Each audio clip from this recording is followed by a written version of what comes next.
Bienvenue sur le podcast de Naturisme-TV. Vous découvrirez au fil des épisodes des histoires, des réflexions et des regards croisés sur le naturisme et son art de vivre. Absolument. Et aujourd'hui, on entame une plongée vraiment fascinante au cœur de la ferme naturiste de l'Olivierie. Ça se trouve dans les Deux-Sèvres. Ouais, à Sauray, exactement, dans le Poitou-Charentes. Voilà, c'est ça. Et d'ailleurs, en épluchant un peu les avis en ligne pour préparer cette analyse, je suis tombée sur une anecdote qui m'a bien fait rire. Ah oui, laquelle? Un campeur, un anglophone, qui raconte avec un flemme très britannique que son micro-ondes a littéralement fait sauter les plombs son emplacement. Ah, le fameux branchement de 4 ampères. Exactement. Et en fait, paradoxalement, c'est presque l'effet recherché par ce domaine, l'idée de débrancher les vacanciers. Couper le courant de la frénésie du quotidien, quoi, au sens propre comme au figuré. C'est ça. Et pour comprendre un peu la mécanique de ce lieu, on a rassemblé pas mal de sources, le site officiel de la ferme, évidemment, mais aussi une masse d'avis de la clientèle internationale. Et surtout, on a pu s'appuyer sur des témoignages vidéo exclusifs, des images captées directement par l'équipe de Naturisme TV. Ouais, des témoignages hyper touchants, notamment ceux d'Inès et de Christiane. Mais on y reviendra. L'objectif aujourd'hui, c'est pas de vous faire un catalogue des infrastructures, hein. Non, l'idée, c'est plutôt de comprendre comment ce lieu, qui est en fait une ancienne ferme du XVIIIe siècle, arrive à créer une communauté éphémère d'une bienveillance assez rare. Surtout qu'ils fêteront leurs 20 ans d'activité naturiste en 2026, ce qui n'est pas rien. C'est une belle longévité, oui. Et leur approche s'inscrit vraiment dans ce qu'on pourrait appeler le slow naturisme. Le slow naturisme, ouais. Les propriétaires, c'est Mélanie et l'Alex, c'est ça? C'est ça, Mélanie et Alex, qui sont accompagnés de l'IA. Et ils ne se contentent pas de louer des parcelles d'herbe, tu vois. Il y a un vrai engagement écologique derrière. Ils font d'ailleurs partie du réseau Naturisme et Terroir. Mais bon, l'écologie, c'est un mot qu'on entend partout aujourd'hui. C'est souvent un peu galvaudé. Oui, le fameux greenwashing. Mais là, ça se matérialise vraiment sur le terrain. Au-delà des classiques panneaux photovoltaïques sur le toit. Comment ça se traduit concrètement? La vraie différence se joue dans les infrastructures lourdes. Par exemple, leur nouveau bloc sanitaire en bois. D'accord. Il n'est pas du tout relié au tout à l'égout classique. Ils utilisent un système de phytoépuration. Attendez, phytoépuration. Donc c'est avec des plantes? Exactement. L'assainissement des eaux usées se fait par un filtre végétal. En gros, les eaux passent par des bassins remplis de graviers, Ok. et dans ces graviers, ils ont planté des roseaux et d'autres plantes semi-aquatiques. Le système racinaire de ces plantes crée un environnement oxygéné. Et ça purifie l'eau? Voilà, ça crée un milieu idéal pour des bactéries spécifiques qui vont digérer et dégrader la matière organique. C'est fou ça. Ouais. L'eau ressort purifiée et elle retourne s'infiltrer doucement dans la nappe phréatique du bocage. C'est un cycle fermé. Ça recrée vraiment le fonctionnement autonome d'une zone humide. Donc c'est la technologie de la nature pour pallier notre impact humain, en somme. C'est tout à fait ça. Mais ce qui est amusant, c'est que cette volonté de ne pas saturer l'environnement, elle s'applique aussi aux ondes, à l'environnement électromagnétique. Ah oui, la fameuse déconnexion. Bah oui, le Wi-Fi n'est accessible qu'autour de l'accueil et de la piscine.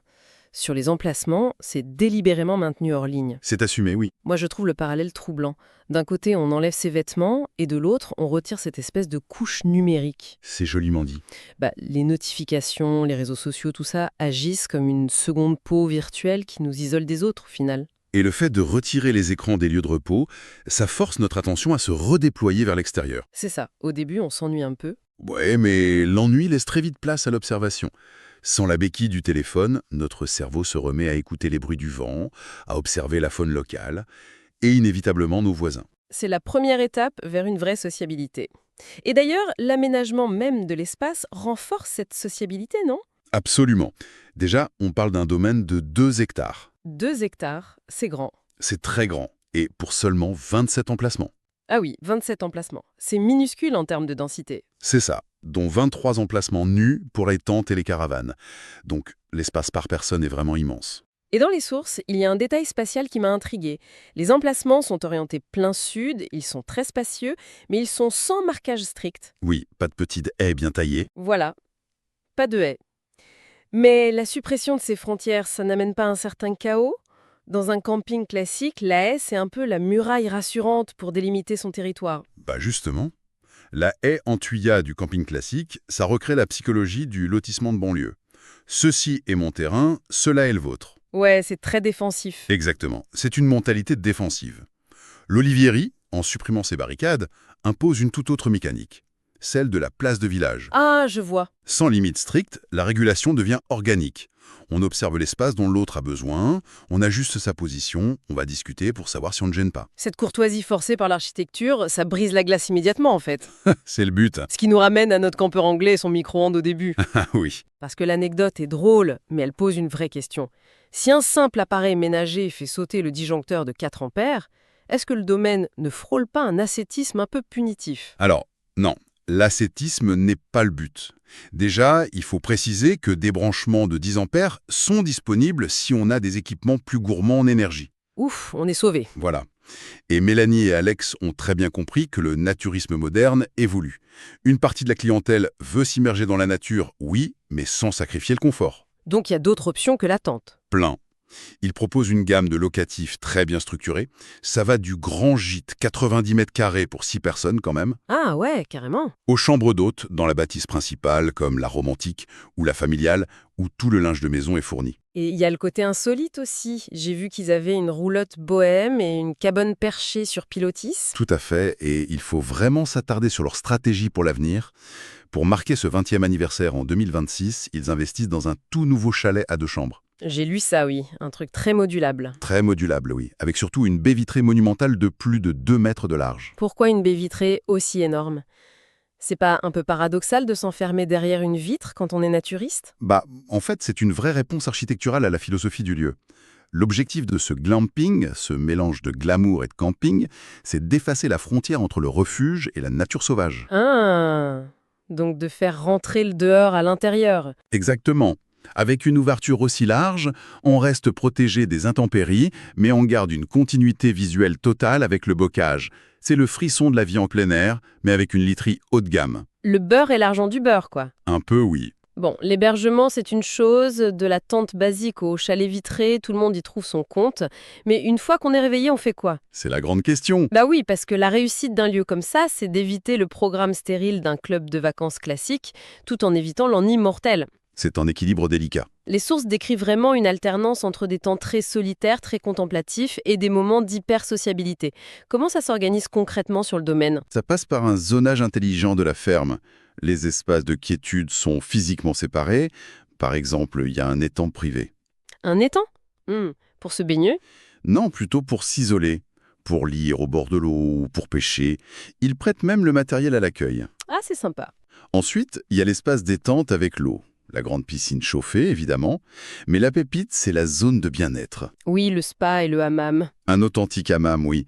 Et la tarification est pensée pour qu'on l'utilise vraiment. C'est 15 € l'heure, ou alors, et c'est génial, un pass illimité pour la saison à 35 €. 35 € pour toute la saison, c'est donné. C'est très abordable. Et ça inclut la serviette et le savon noir. Le fameux savon noir. Et fournir ce savon, c'est pas juste de la logistique. Ça transforme une simple douche en un vrai rituel sensoriel. Ça ancre le vacancier dans le soin de soi. Donc le soin de soi en solitaire pour commencer, mais le cœur battant du domaine, ça reste les rendez-vous collectifs. Oh que oui. Le planning est assez dense, mine de rien. J'ai vu ça, ouais. Il y a l'aquagym le dimanche matin avec Mélanie, les soirées pizza le mercredi, Le grand barbecue gratuit et ouvert à tous le samedi. et l'été, les repas thématiques du vendredi soir. Moules frites sous des paillas géantes. Et ces repas, ce sont de puissants catalyseurs de liens sociaux. La nourriture partagée, c'est le vecteur le plus primitif de cohésion. On ne va pas se mentir. C'est clair. Autour d'une table, tout le monde discute. Voilà. Ils amènent de grandes tablées. Ça oblige les familles, les couples ou les voyageurs solos de toute nationalité et milieux sociaux à interagir. Mais là, il y a une question fondamentale qui me vient à l'esprit. Je t'écoute. Pour quelqu'un qui découvre cet univers, qui n'est pas un naturiste chevronné, l'idée de s'inscrire à un tournoi de pétanque ou de participer à un immense barbecue en étant totalement dévêtu au milieu d'inconnus, ça doit être un frein psychologique énorme, non? Ça n'intimide pas les novices? C'est marrant que tu soulèves ça, parce que c'est l'un des plus grands malentendus sur les infrastructures naturistes. Ah bon? Oui, en lisant la FAQ de la ferme et les retours d'expérience, on constate une chose, il n'y a aucun dogmatisme. Zéro. Donc on n'est pas obligé d'être nu H24. Non. La nudité est la norme sociale dans les zones aquatiques ou sur son emplacement en pleine journée quand il fait chaud. Logique. Mais dès que la météo se rafraîchit à la nuit tombée, ou s'il y a un coup de vent pendant la soirée pizza, se couvrir avec un pull, une petite robe ou un paréo, c'est juste du bon sens. D'accord. On ne va pas attraper une pneumonie pour le principe. Exactement. Le naturisme défendu ici privilégie le confort physique et psychologique avant tout. Et le fait que ce ne soit pas dogmatique, j'imagine que ça aide à lâcher prise. Complètement. Cette souplesse, associée à un cadre hyper clair où toute sexualisation est proscrite, c'est ça qui permet aux débutants de se détendre. La pression du regard de l'autre s'évapore très vite. Cette sécurité émotionnelle, ça me pousse à m'interroger sur le profil des gens qui viennent. Parce qu'on imagine souvent la famille nucléaire classique, avec les enfants, C'est une partie de la clientèle, oui. mais dans les témoignages vidéo de Naturisme TV, il y a une perspective vraiment fascinante. Je pense au parcours d'Inès et surtout de Christiane. Ah oui, le cas de Christiane est passionnant. C'est une seigneur originaire de la région de Nantes, si je me souviens bien. C'est ça. Et son mari ne partage pas du tout son attrait pour le naturisme. Donc elle vient seule. Exactement. Et sa démarche est d'une grande modernité. Au lieu de renoncer à ses propres envies pour se plier aux réticences de son mari, elle s'accorde le droit à des vacances indépendantes. C'est génial. Et elle décrit ses journées avec une minutie qui respire vraiment l'apaisement. Ouais, un petit déjeuner tranquille sur la terrasse en bois de sa cabane, Des grandes séances de lecture, un peu de course, la sieste. et son passage quotidien à la piscine. Aucun impératif d'horaire, aucune négociation de programme avec qui que ce soit. Et au-delà de cette belle indépendance, il y a un sujet de fond sur l'intégration. Parce que dans l'industrie du tourisme de masse traditionnel, une femme âgée qui voyage seule, elle est très souvent invisibilisée. C'est malheureusement très vrai. Sur une plage textile de la Côte d'Azur, la norme sociale, c'est la jeunesse, les corps athlétiques, le défilé des maillots de bande marque. C'est un environnement hyper compétitif. Tout à fait. L'anonymat d'une senior y est garanti, mais c'est un anonymat qui ressemble plus à de l'exclusion, au final. Alors qu'ici, la nudité collective agit comme un outil de nivellement social redoutable. C'est-à-dire, Le vêtement, par essence, c'est un marqueur. Il indique ton niveau de revenu, ton appartenance culturelle, ton métier, et même tes insécurités selon la façon dont tu le portes. c'est vrai qu'on se cache souvent derrière nos habits. Et en retirant ce filtre, on désarme immédiatement les préjugés visuels. La hiérarchie physique qu'impose la société s'effondre. Face à une personne nue, on ne regarde plus la marque de son t-shirt. Non, l'attention se reporte mécaniquement sur l'attitude, le timbre de la voix, le contact visuel. Christiane n'est plus perçue à travers le prisme de son âge ou de son statut de femme seule. Elle redevient juste un membre à part entière de la communauté. Exactement. Et les mots qu'elle utilise pour parler des gérants, de Mélanie et Alex, confirment ce sentiment d'inclusion. Elle part d'une vigilance hyper discrète mais constante de leur part. Ils ont même été un vrai soutien moral pour elle dans des moments personnels un peu complexes. Ça, c'est la différence énorme entre la gestion d'un parc hôtelier où t'es juste un numéro de chambre et l'accueil dans une structure à taille humaine. La sécurité, elle n'est pas assurée par des vigiles à l'entrée. Non, elle est assurée par l'empathie du groupe. C'est beau, mais cette bulle de sécurité, il ne faut pas que ça devienne un huis clos oppressant non plus. Ah non, faut tout pas. Un domaine naturiste qui fonctionne, ça ne doit pas ressembler à une secte coupée du monde extérieur. Et l'Olivieri a l'air de bien l'intégrer, en se positionnant un peu comme un camp de base. Ouais, leur rayonnement territorial est super important. Ça permet de reconnecter les vacanciers avec l'économie locale. Et il y a de quoi faire dans la région. À 10 petites minutes de route, on a la cité médiévale de Parthenay, Très belle architecture historique, oui. et très animée pendant les festivals d'été. Si on veut une rupture totale avec le calme de la ferme, on peut filer au Futuroscope. C'est à 40 minutes. Et à 1 heure de voiture, on accède carrément au Puy du Fou ou au Marais Poitevin. La fameuse Venise verte. Exactement. Mais l'exploration, ça passe aussi et surtout par l'assiette. Ah, on y vient. Bah oui, le domaine encourage vachement la découverte des marchés de producteurs locaux. Les vacanciers peuvent goûter des produits très spécifiques au terroir. Comme la viande de Parthénaise, non? La Parthénaise, ouais, très prisée pour sa tendresse et son persillage. Et surtout, la grande curiosité locale, le tourteau fromager. Oh là là, le tourteau fromager. C'est vrai que la première fois qu'on va ça sur un marché, ça fait un petit choc visuel. Haha, c'est sûr. Pour ceux de nos auditeurs qui ne connaissent pas, c'est un dôme à base de fromage de chèvre frais, mais surmonté d'une croûte qui est littéralement noire. Totalement brûlé, ouais. On dirait que le boulanger s'est endormi devant son four, hein. Mais la logique derrière cette carbonisation est fascinante. Ah oui, c'est pas du tout une erreur de cuisson. En fait, lors du passage au four à très haute température, le dessus de la pâte se carbonise très vite et forme une cloche étanche. On cloche. Ouais, cette coque noire agit comme un mini-four interne qui emprisonne l'humidité. Du coup, la pâte à l'intérieur cuit doucement à la vapeur de son propre fromage. D'où cette texture incroyable. Voilà, ça donne un moelleux et une légèreté incomparable. Et ça contraste super bien avec la très légère amertume de la croûte. C'est vraiment l'ingéniosité paysanne à l'état pur. Et cette ingéniosité locale, associée à l'accueil de la ferme, ça génère une fidélité dingue chez les visiteurs. C'est fou, oui. En lisant les avis, on voit que l'attachement au lieu dépasse même les conditions météo. L'histoire de François S. est le parfait exemple de ça. Ah oui, François, c'est un vrai cas d'école sur l'hospitalité. Racontez-nous. En gros, son groupe traversait la France pour descendre vers le sud, sous une pluie battante. Une météo affreuse. L'enfer du campeur. C'est ça. Et leur arrêt à l'Olivieri, c'était juste une halte logistique pour passer la nuit. Ok. Le domaine aurait très bien pu leur laisser un souvenir humide et triste. Mais la chaleur de l'accueil de Mélanie et Alex, l'efficacité de l'installation, l'ambiance du lieu, même sous la flotte, ça a eu un impact émotionnel énorme. À tel point qu'ils ont modifié leur itinéraire? Exactement. Ils ont changé leur trajet de retour juste pour y séjourner de nouveau. C'est génial. Et cette fois, ils ont pu en profiter sous un grand ciel bleu. Donc l'humain a complètement pris le pas sur la météo. La qualité de l'interaction, le logiciel du lieu, on va dire, s'est révélé beaucoup plus forte que son matériel, c'est-à-dire la présence ou l'absence de soleil. C'est un excellent résumé de la situation. Et je trouve que ça conclut bien notre analyse. À l'aube de ses 20 ans en 2026, la ferme naturiste de l'Olivieri prouve vraiment qu'un tourisme alternatif est viable. Et souhaitable. En mariant cet engagement écologique concret via la phytoépuration dont on a parlé, une architecture qui mêle confort et nature, et surtout une organisation qui favorise l'empathie plutôt que la consommation à outrance. Le domaine répond tout simplement à un besoin grandissant de reconnexion authentique. C'est presque un laboratoire social miniature. C'est le mot juste. L'expérience prouve que le naturisme, ça ne se résume pas à l'acte physique de se dévêtir. C'est avant tout une philosophie du lâcher-prise. Tout à fait. L'absence de barrières, qu'elles soient vestimentaires, numériques ou même l'absence de haies sur les emplacements, ça force l'individu à revoir sa façon de communiquer.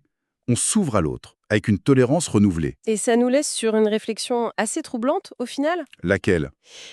Quand on voit l'aisance avec laquelle des gens d'horizons si différents, des familles, des seigneurs solos, arrivent à former une communauté unie en quelques jours seulement, on est en droit de s'interroger sur notre quotidien. C'est-à-dire? Est-ce que la somme de tous nos artifices, nos vêtements qui affichent nos moyens financiers, nos uniformes qui dictent notre rang social, les marques qui trahissent nos insécurités, est-ce que tout ça ne serait pas, en définitive, le plus grand obstacle à une véritable compréhension mutuelle? C'est une excellente question. En cherchant à nous protéger sous des couches de tissu et de statut, on se prive peut-être de la plus simple des rencontres humaines. C'est une hypothèse très stimulante à garder dans un coin de la tête. Effectivement. Eh bien, merci infiniment d'avoir partagé ce temps d'analyse avec nous. Pour les personnes qui nous écoutent, l'abonnement à la chaîne Naturisme TV vous garantit de ne rater aucune de nos prochaines immersions et on vous invite chaleureusement à consulter le portail de l'Olivieri pour peut-être visualiser votre propre retour aux sources. Merci à tous et à très bientôt pour une nouvelle exploration.